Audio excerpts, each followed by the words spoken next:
Mike's Daily Podcast. Episode 1632. I'm your host, Mike Matthews, broadcasting from Cafe Anyway, located somewhere in Podcastro Valley, Mont. Today, we get to Benita, the Disgruntled Fiddle Player, the Brewmaster. And here at the last place on earth, I try to look at the world and review things and go, oh, this is what's going on. Mike's Daily Podcast. No, I don't. I basically just talk about myself because it's me. That's Mike's Daily Podcast. I guess I do. But here's something to sing about people when they go and pout. They're pouting because they feel sad. That's not good. And Tad is not a name people are called much anymore. Tad. Mike's Daily Podcast. Hello, my name is Tad. No, it's Mike. Here at Cafe Anyway. Mike's So here we go. Daily With this show. Podcast. I had an interesting show that I was recording yesterday. There was these two guys that I work with that I guess I've become the school marm for, because they have never done radio before, and they got to interview Ro Khanna, who is a congressman out of Silicon Valley. He likes to criticize Trump, and he's a very interesting guy. Was it his father that was in prison with Mahatma Gandhi? With Gandhi, I mean. Gandhi! Look who walked in. Hi, Mark! It's Benita the rodeo queen! How you doing? Here's my horse, Lily. Oh, we can't hear your horse today because we don't have a microphone right against Nilly. Nilly, one more time. Very good. And look who else is here. Hello, Mike. I make the delicious root beer. I'm the brewmaster. Oh, boy, have some right now. Thank you. Oh, and there's somebody else here. Yeah, I'm here to the Disgruntled Fiddle Player. Tell you what. The big old rodeo this past weekend. Yes, there was a rodeo. Was Benita there? Mike, I was not the rodeo queen for that rodeo, unfortunately. Okay. Maybe the next one. Yeah, okay. And here's today's podcast picture. I have been dreading this moment. The podcast picture today is going to be of me. Do I want this one or this? I can't freaking... No. None of these are good. So we'll just maybe go with this one from yesterday. I'm not a fan of this one from yesterday, but all right, we'll go with this one. So I have never really... Yeah, okay, this was over at the wonderful... It's not the Fairmont Ridge, it's the one across from it, whatever that's called. And it's this neat little place with the houses. We'll go with that unless I change something else. Alex Jones, wow. Never really knew about him much. And I was listening to a podcast today by the New York Times. And they were talking about the lawsuit that is underway with the parents of the kids who were killed at Sandy Hook Elementary School in Newtown, Connecticut. And since that happened in 2012, they have been fighting against this conspiracy theorist, Alex Jones. And he says crazy stuff. Let's see if I can lift this one little section here. Wow. I remember that interview. He said he was... Oh, that's when Trump was on Alex Jones. Pain. The threats to them increased. There was one family of a little boy, 6 years old, who was killed. They lived in the Newtown area. Mm-hmm. They were hounded by people who would videotape them and approach them when they visited the memorials to their son. There were death threats left on a website they created in part to commemorate their son's memory. The family eventually ended up moving. They moved to a gated community with 24-hour surveillance, and every night before they go to bed, to this day, they go around the house and they check the windows and doors to make sure they're locked, to show their children that they're locked, and their kids sleep with the lights on. So this family has been driven from its home after already suffering the trauma of losing a child because fans of InfoWars, Alex Jones, people who have begun to subscribe to this demonstrably false theory are publicly harassing them. Yes. And so then they turn to the legal system. InfoWars owner and host Alex Jones is being sued by the parents of 2 children killed in the Sandy Hook Elementary School shooting in 2012. Jones... Now it's not just 2 families. It's been growing and growing, and even more are part of it. Yesterday, they added their names to the lawsuit. So, Alex Jones. But they went on to discuss in this podcast about how he's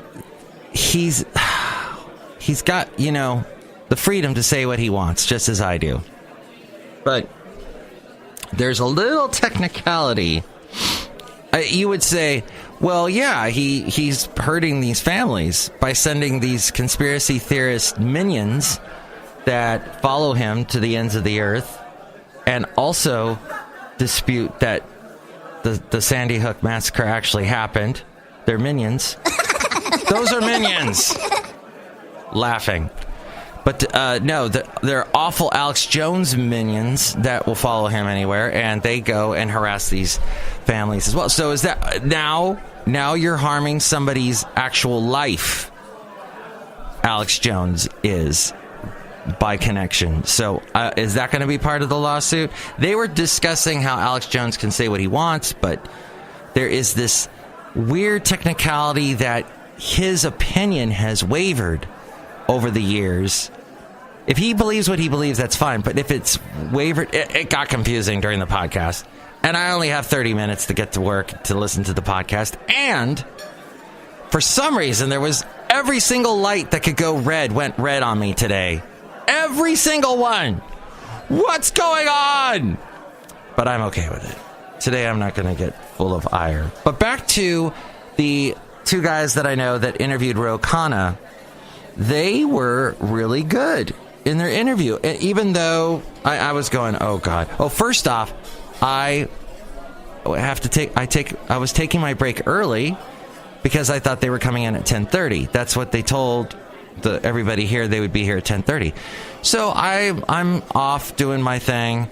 I was expecting to come back around 10:15. Well, I got a phone call saying, oh, they're here now. Can you come back? So my break got cut in half. So I come in right like a minute after they wanted to start at 10. And I come in like a minute after 10, and I walk in, and they're looking at me like, hey, Mike, did you forget about us? Ha, ha, ha, ha, ha. Don't joke with me. I come in with this totally serious face, and, I'm a jovial guy. I pretty much have, I try not to take life too seriously, because life doesn't take me seriously. So I go in, and I just don't even look at him. I get everything set up, and I answer the phone. I go, hello, Mr. Khanna. Here we go, and start the recording. And so at the end, I was in a real mad mood the whole time. And then they, at the end, though, they apologized. So that was nice that they apologized. But they are just so unprofessional. I wrote down some of the really crappy questions they asked. They did a pretty good job overall, but here was one. I probably would not ask Ro Khanna, hey, Congressman Khanna, hey, tell us a little bit about yourself. That's like, hey, Donald Trump, thanks for being on the show. Tell us a little bit about yourself. Nobody ever told me that politics was going to be so much fun. That's just a bad question. You should know everything about them when you start the interview, and then ask them specific, which they did. They dug down. They had actual good questions. I was amazed. But then one of the guys slurps his coffee on the microphone. thinking that I can take that. I can't take that out. That's part of it. And then they do a lot of that. After Ro Khanna talked, they were saying, that was fantastic. That was great. That was just... And then, when Ro Khanna's cell phone is cutting out, because he's calling from the capital, our country's capital, his cell phone's cutting out because there's all that marble and everything everywhere. They look at me like, oh, do something. Yeah, like... there's no, okay, I'm suddenly AT&T. I will fix this phone connection. Idiots. But anyway, at the very end, Cafe Anyway. At the very end, after the interview was over, the two guys, Mr. Khanna's gone. The two guys come up to me and they're like, thank you, Mike. Thank you so much. Sorry to call you out of your break. And then one of them shakes my hand, and he's big guy. And he shakes my hand, and I go, that is the biggest hand I've ever shook in my life. And you know what they say about big hands. And they're laughing, and they say to each other, remember that party that we went to? This is what they said. Remember that party that we went to, and Stevie kept walking around to all the ladies going, ladies, I got big hands. And I'm standing over in the corner going, that's not always what it means. And then I laughed, and then all was forgiven. All you got to do is make me laugh, and I will throw out Serious Mike like that. It will be gone. I tear it apart like so. Gone. Done. We're back to having a good time, because life is short, is my point. Life is short. Why take it seriously? Right? No? You want to take it seriously? You want to be like clenching your teeth all the time? Fine. What's this man prize winner? Olga Takar Cruz of Poland wins Man Booker International Prize. Flights, a philosophical rumination on modern-day travel by Olga, won the Man Booker International Prize for works of translated fiction. All right. Oh. Attorney Alvarez died one day after winning the primary for judge. Really? Louisville attorney Danny Alvarez died yesterday, one day after winning the primary election for U.S. District Court judge in Jefferson County. Wow, that's unfortunate. Now, what is going on? What is happening with the Georgia election? The mayor? No, wait, the governor. Right? That just happened, didn't it? Stacey Abrams has made history, but is deeply conservative Georgia ready to elect a black woman governor? Stacey Abrams made history, becoming the first woman to win to be a major party nominee. Okay, so she didn't win governor. That got so confusing with me. Everybody was, she won. Stacey Abrams won. And then I thought, oh, wow, she is the first black governor of Georgia. And no, she won the nomination for the Democrat Party. She's not the governor yet. The Democrats run against the Republicans. And then we'll see. There's not even... That was like so bottom of the barrel news. Crazy. And then Jared Kushner has gotten security clearance restored. He met with the Mueller team a second time. President Donald Trump's son-in-law and senior advisor had his White House security clearance restored. A person familiar with the matter said, after months of uncertainty stemming in part from his role in the ongoing investigation by Robert Mueller, at which time we have to say Bueller instead of Mueller. Bueller. He met with Mueller's investigators a second time in April and answered questions for 7 hours, according to his attorney. He had previously sat for an interview last November that was largely focused on a former national security advisor by the name of Michael Flynn, you may have heard of, who soon after pleaded guilty to charges of making false statements to the FBI. These developments come as the Mueller's investigators appear to be trying to complete parts of the inquiry. the Kushner team believes he is now finished with all ongoing inquiries, which also include the investigations by congressional committees, according to a person close to Kushner. Okay, was it the NFL that yesterday had the story? They apparently now you cannot.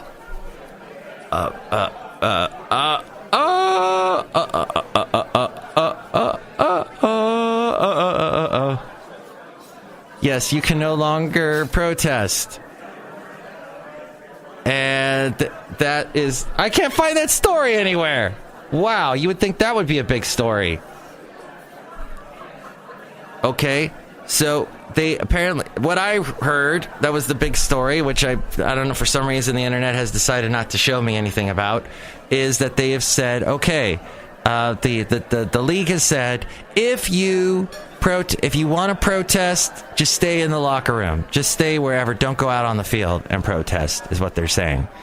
So people are saying, oh, that's taking away our freedom of speech. Back to Alex Jones, freedom of speech. Well, somebody brought up a very good point that the football league is a private organization. It is money paid. It's not a government organization. So is it really freedom of speech? Is your freedom of speech being taken away when you're inside? Like if you worked for Disneyland, for example, because I like to think about Disneyland and how it's a small world after all, that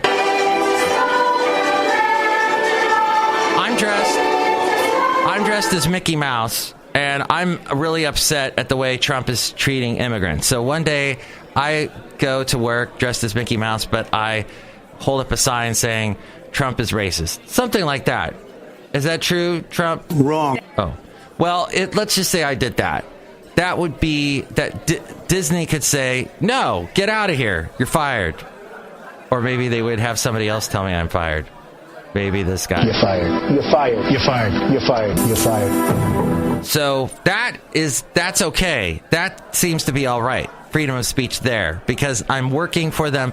So the football players who already make gazillions of dollars protesting on a field at a company while they're working for their company, I don't know. It just gets confusing. I'm trying to maintain a liberal point of view with that, but I really can't. I just don't. It just doesn't click with me. Hey, remember that flight that got shot down back in 1996? I was thinking about it last night. It just popped into my head for weird reasons. I don't know. It was the one that I thought got shot down by a missile.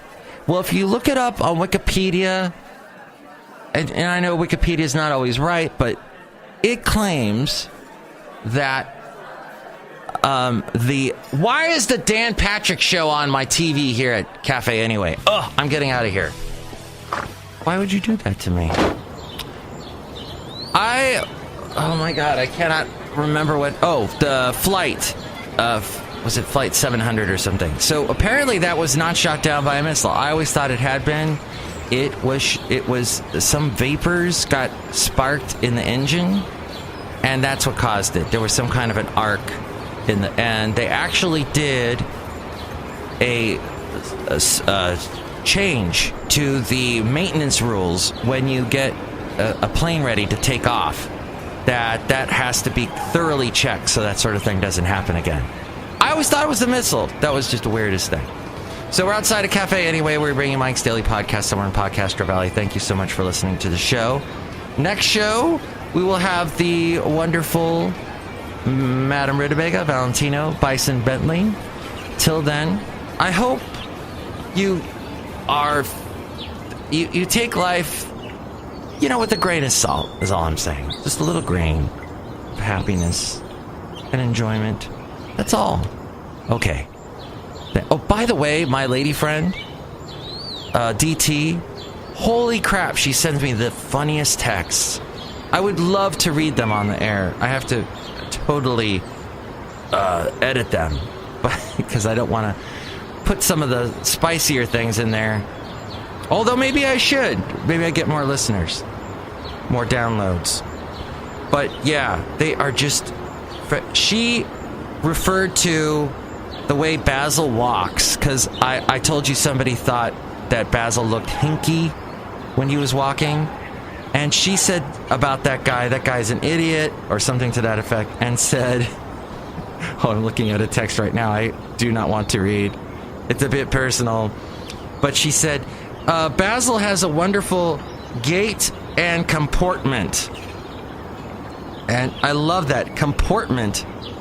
That is just who uses that word? Stately gait or comportment. Fitting for a gentleman such as himself. That's just priceless. Oh, I have so much fun with her.